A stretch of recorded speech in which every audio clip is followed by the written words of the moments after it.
Hi guys, welcome to 10.2 Calculus with Parametric Equations. So 10.1, we introduced the idea of parametric equations. Today we're going to do some calculus with them. First, we're going to look at taking the derivative. So let f and b differentiable functions. We're going to let x equal a function of t, f of t, y equal the function g of t. Then it follows from the chain rule. Well, the chain rule says the derivative of y with respect to t can be found by taking the derivative of y with respect to x and then multiplying that by the derivative of x with respect to t. And we're still looking at the rate of change in the xy plane, right? So we want to know how y changes with respect to x. So we're looking for this. So if we just solve for dy dx, we get dy dx is equal to, I'll bring that over to that side, we get dy dt all over dx dt. So pretty simple template here.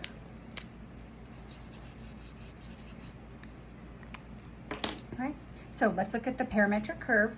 X equals t to the fifth minus 4t cubed, y equals t squared, and let's find dy dx. Well, dy dx is, we put the derivative of y in the numerator with respect to t, so 2t, and the derivative of x with respect to t in the denominator, 5t to the fourth minus 12t squared. And then, of course, we simplify. The numerator and denominator both share a factor of t, so we pull the t out of both the numerator and the denominator. We get 5t cubed minus 12t squared. All right, so notice, one thing important to notice is that when we take the derivative this way, it's in terms of t. So that just adds kind of a little bit of a twist when we do actually go try to find the derivative at specific points. So let's attempt that.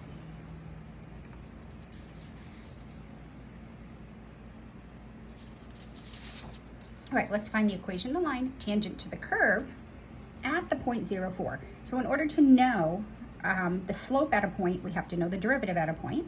So we already know the derivative. We found dy dx to be 2 over 5t cubed plus 12t squared, right? So that's the derivative, but what does t equal? Well, we got our clue right here that x has to equal 0 and y has to equal 4.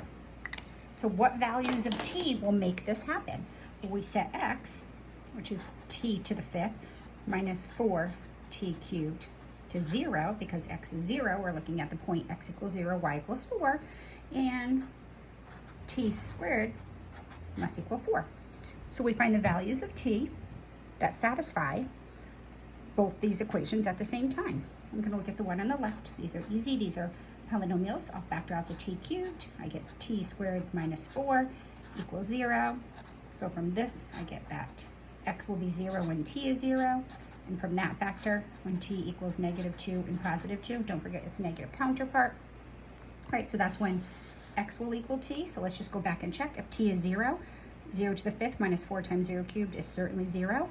And if t is negative 2, negative 32 minus 4 times negative 8 would be plus 32. That would give me 0. And I plug in 2 to the fifth, 32 minus 4 times 8 minus 32. That would give me 0. All right, well, y equals 4 when t is equal to negative 2 and positive 2. And we can see that very quickly. So what we have to look at is we want both of these to happen at the same time. So they both happen at the same time when t is negative 2 or 2. So what happened to the 0? Well, if I plug 0 into both these equations, x will be 0, but y will also be 0, and that's not the point we're interested in. So therefore, we're looking at when t is negative 2 and 2. All right, so we have a little bit of work to do here. I'm going to write the derivative down again on the next page. So the derivative of this function, dy dx, is 2 over 5t cubed minus 12t squared, right? And the point is 0, 4. So here's my slope, and here's my point. Okay, and we're going to look at both cases when t is 2 and when t is negative 2, or negative 2 and 2. Right, well, if t is negative 2, the slope is dy dx, which is 2 over 5 times negative 2 cubed minus 12 times negative 2 squared, which is negative 1/8 when we simplify that. So therefore, when t equals negative 2, the slope is negative 1/8. The point is 0, 4. We put that together, we find the equation of the line. Y minus the y value you know is the slope times x minus the x value you know. Let's put it in points slope form, plus 4. Right. Where did I put my calculator? All right, there it is. All right, when t is 2, then the derivative dy dx is equal to 2 over 5 times 2 cubed minus 12 times 2 squared, which is positive 1/8. It's going to be a different line. So how can I have two tangent lines at the same point? Well, we'll take a look in a minute. Grab my calculator. So when t equals negative 2, the slope of the tangent line is 1/8. The point is still 0, 4. So we find the equation of the line by doing y minus the y value you know equals the slope times x minus the x value you know. We put it in point slope form. So here are positive 1/8, the two lines tangent to the curve at the point 0, 4. So let's take a look at these parametric curves. Do I have them in my calculator? Yep, they're already in there. Perfect. So I'm going to zoom in on my calculator for a minute. Remember, if you go to mode and then go down to parametric and hit enter, it will put you in parametric mode. Oops, so what's it doing? Do y equals? Oh, I cleared it. Nope, let me save mode. Oh, that's what I did. Function, go down to parametric, hit enter. Now go y equals, there's my two curves. I have x equals t to the 5th minus 4t cubed, y equals t squared. I'm gonna go to my window and I see t goes from negative 20 to 20. That's kind of extreme. It's gonna take a little bit longer to plot. So I'm gonna go from t equals negative 10 to 10. We have no restrictions on t, but the bigger the range you make t, the longer it's gonna take to graph. So let's take a look at this guy. Here we go. That's what the graph of this guy looks like. So this is the direction, as we saw it graph ahead this way, and comes around and does that. So at negative 2, we're at the point 0, 4, and the tangent line would be this guy on that angle, and that's where the slope would be negative 1/8. And then we're going to come around, make a U-turn, make a U-turn again, and we're going to go back for the point 0, 4, and the tangent line going this direction would be the positive 1/8 x plus 4.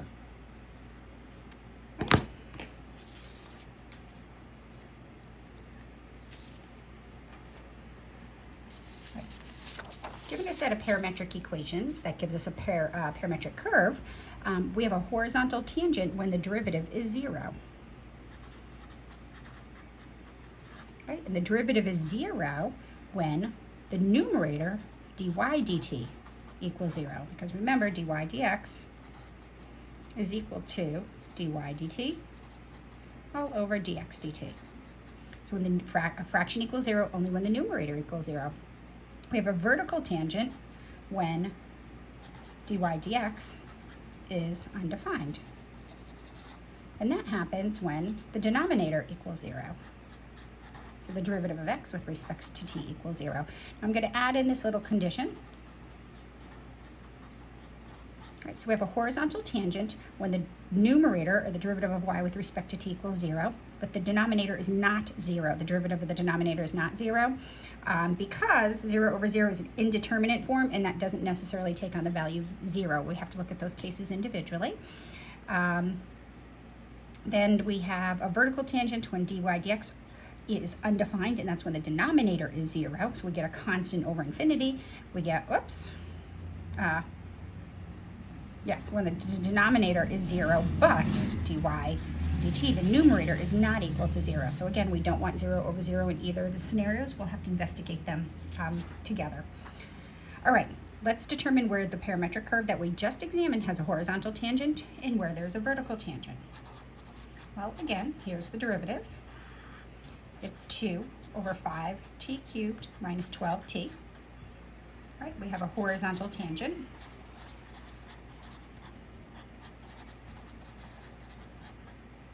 when the numerator equals 0. Oh my gosh, I'm so sorry. I've zoomed way in. There we go. So I was talking. There you go. Now you can write it down. My bad. Now we're zoomed out.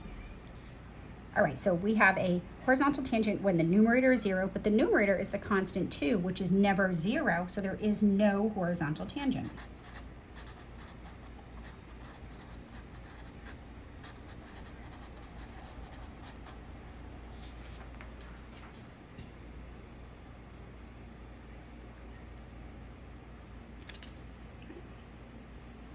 So I give you a minute to write those things down. Sorry about that. All right, where are we going to have a vertical tangent? Well, we're going to have a vertical tangent when the denominator equals 0.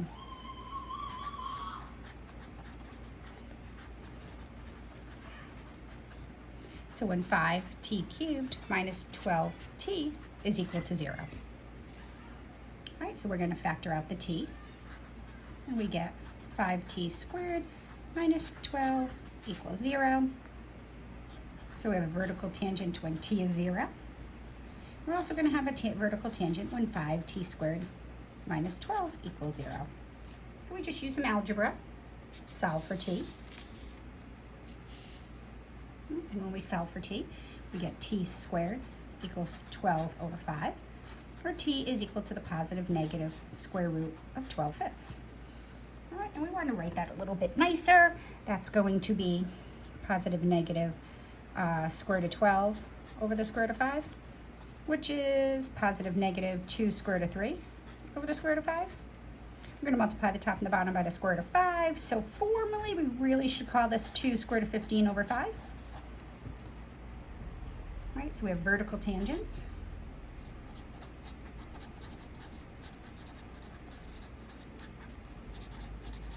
When t equals 0, negative 2 square root of 15 all over 5, and positive 2 square root of 15 all over 5. Right. Now if it asks for the xy coordinates, then you would plug them back into the original equation right here. You'd plug in t here and here, and you can see in this particular case that would get messy very quickly. But they could ask you to do that. So here's the graph of this function. We saw it on the calculator right here. Remember I drew it? So we must have vertical tangents. This must be right here. We have a vertical tangent. We have a vertical tangent on the other side. And then right here when t is 0, that's an easy one. That's the point 0, 0. So it looks like this. When it makes a UE right here, it's vertical. It does a point right here. And it comes back around like that. We have a vertical tangent here, here, and here. So this is when t equals 0.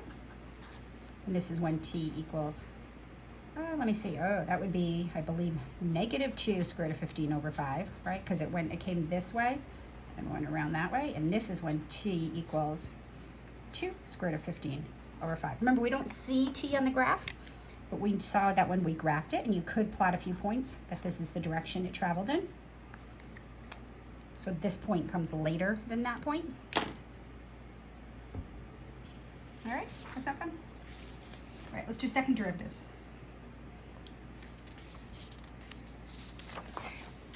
Second derivatives. Remember, the first derivative of, we have y and x, is dy dx is the derivative of y with respect to t, and the derivative of x with respect to t. Well, now we're taking the derivative of this. So all we're simply going to do is replace y. So I'm going to replace that y right here. I'm actually going to cross it out even better. And I'm going to put in for y, I'm going to put in the function dy dx, because I'm taking the derivative of the derivative. So the template for the second derivative is just simply the derivative of the derivative with respect to t, all over the denominator stays the same, the derivative of x with respect to t. So that being said, let's find the second derivative, d squared y with respect to dx squared for the parametric curve x equals t to the 5th minus 4t cubed, y equals t squared. Right, so we already know that dy dx is, for like the 10th time, 2 over 5t cubed minus 12t. So therefore, the second derivative is equal to, well, it's going to be in the numerator, it's going to be the derivative of this whole thing. So in the numerator, we're going to have the derivative of a quotient. So I'm going to use the quotient rule. The derivative of the top times the bottom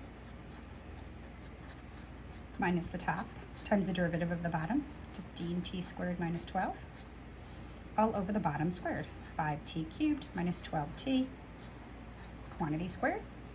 And then what goes in the bottom is just the derivative of x with respect to t, which is this guy right here. So we're back to 5t to the fourth minus 12t squared. And we're going to clean that up because we would never leave it looking like that, right? So this is, again, let me just remind you, this is dx dt. And this is the derivative of the derivative with respect to t.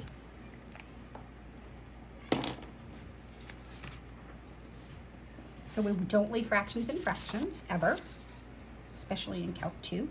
So this is just going to disappear. I'm going to distribute this, and I'm going to get, you know what, I think I'm just going to, no, I'll distribute it. Negative 30t squared plus 24 all over, well, dividing by 5t to the fourth minus 12t squared is the same as multiplying by 1 over 5t to the fourth minus 12t squared. So this will be 5t cubed minus 12t all squared times 5t to the fourth minus 12t squared. Woo! And that would be the second derivative.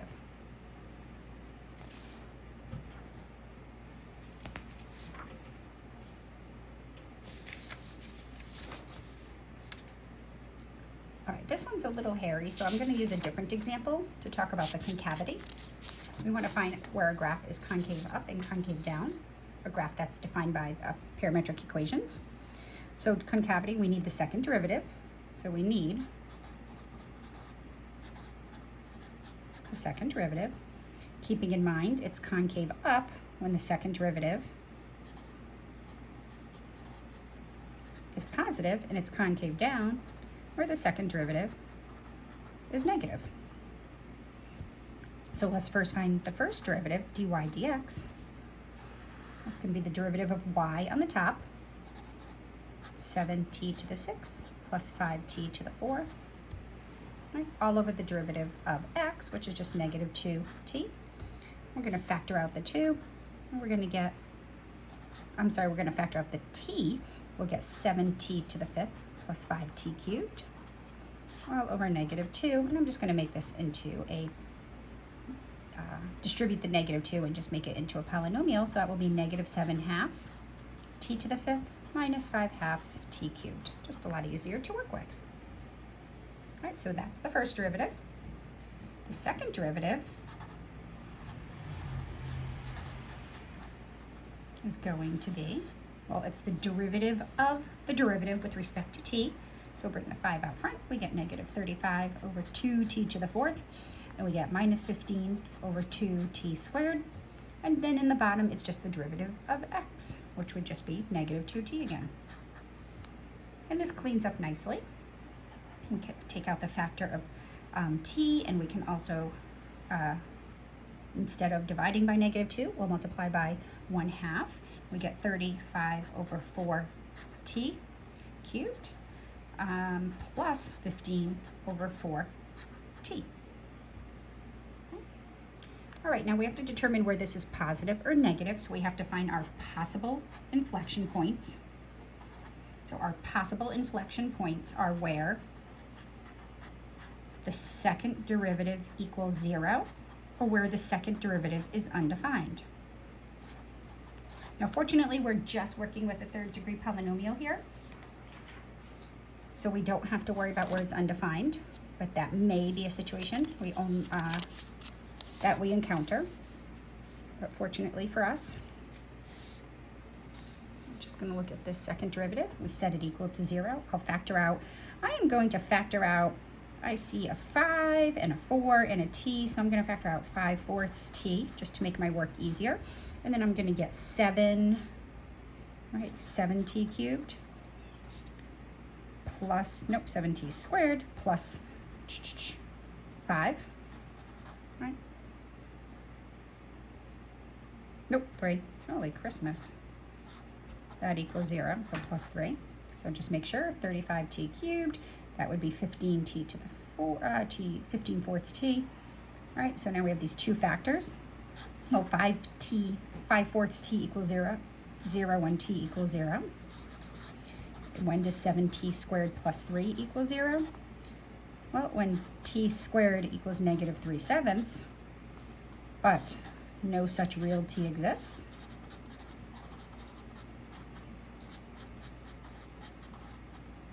So if this changes concavity, it can only change at 0. So only possible inflection point is t equals 0. So we check the second derivative before and after 0.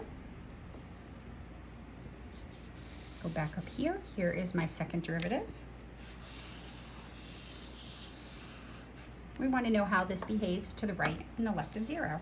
So pick your favorite number.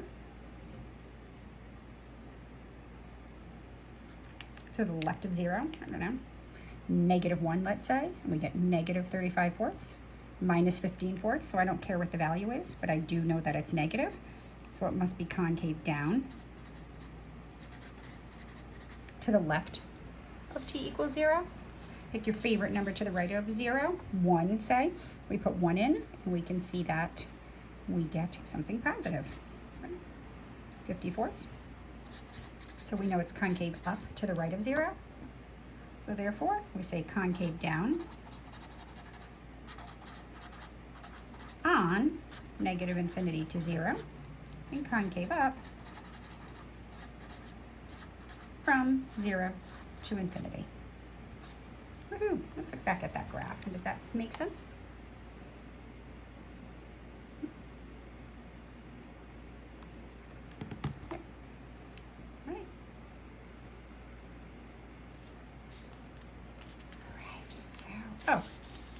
Oh, you know what? This, we have to be careful here. I was like, these are my intervals of t, right? So I'd have to go back in and plug in and find the values of x and y. So keep that in mind. These are my values of t, okay?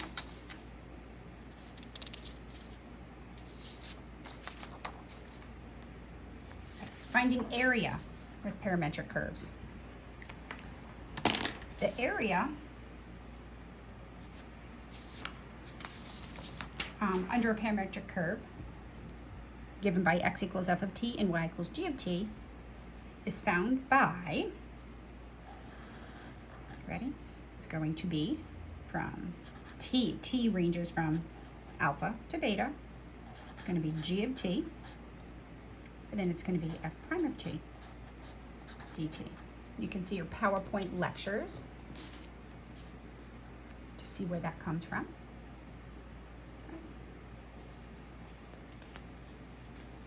So really what we're integrating is, side note, we're really integrating y, the function y, with respect to x, but y is just g of t,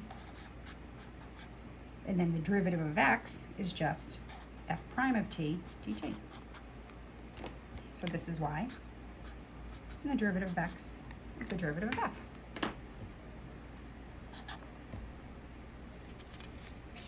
Let's do a problem. Let's determine the area of the region enclosed by the parametric curve. 3 minus cosine cubed, and y equals 4 plus sine t.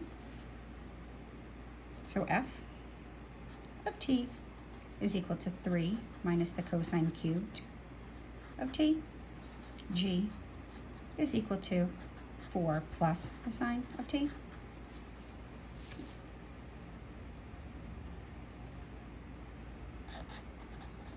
Area is, we're going from 0 to pi. We can assume it traces out once, but you might want to put this into your calculator to make sure that it only traces out once. Because if this went to 2 pi, it would trace out twice, and it would give us twice the area. So that's one thing we have to definitely Keep in mind, so the area we are going from, t equals 0 to pi, and it's going to be 4 plus the sine of t times 3. The derivative would be negative 3, right? So I'm going to write this. I'm going to write this as 3 minus 3, cosine of t cubed. There we go. Then that makes sense. So the derivative of 3 is 0, and it'd be negative 3 times the cosine of t squared times the derivative of the cosine, which would be the negative sine dt. Right, so we have a lot going on here, so I'm just going to clean this up.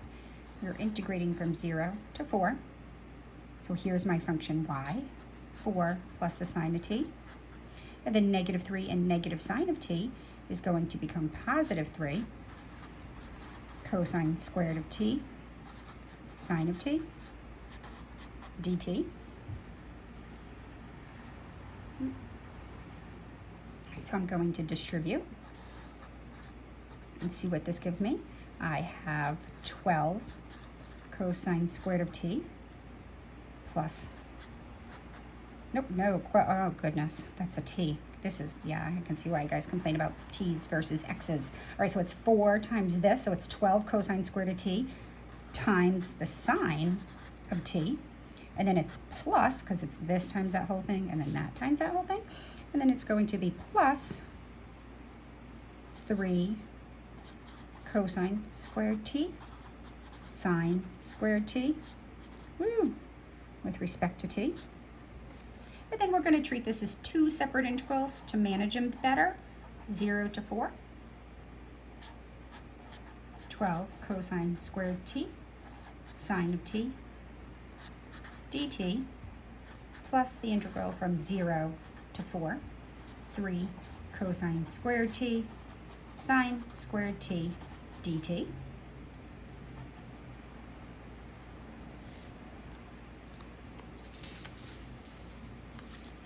I'm going to give you the answer, and I'm going to leave the work in between up to you. The answer is going to be 8 plus 3/8 pi. This is your to do, and it will be a question to hand in on exam number 3. So I'm giving you the opportunity to do this ahead of time and hand in the work on the day of the test. All right. Have fun. Catch up with you later.